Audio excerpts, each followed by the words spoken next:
κάνω γενίκευση σιγά σιγά πιο όρθια και να έχω το χέρι μου πιο ψηλά, ώστε να καταλάβει ότι σημαίνει το ίδιο πράγμα. Γιατί αν είμαι όρθια και τις κάνω εδώ αυτό ξαφνικά, δεν θα κάτσει. Πρέπει να την πάω λίγο σταδιακά. Κάτσε.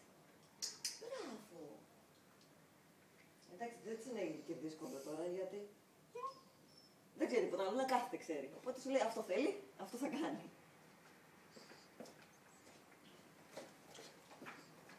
Κάτσε. Μπράβο! Μπράβο! Τι καλά κορίτσι. Τι καλά κορίτσι. Τι καλά κορίτσι.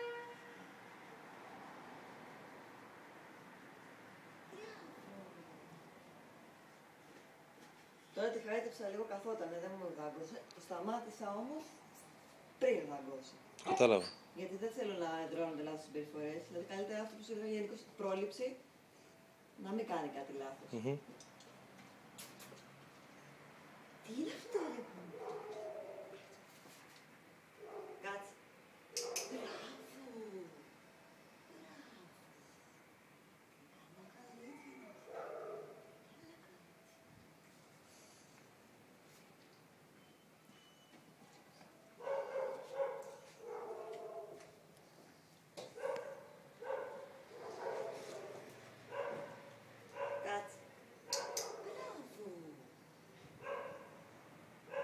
Γενικώς τώρα θα κάθεται συχνά, στο λέω.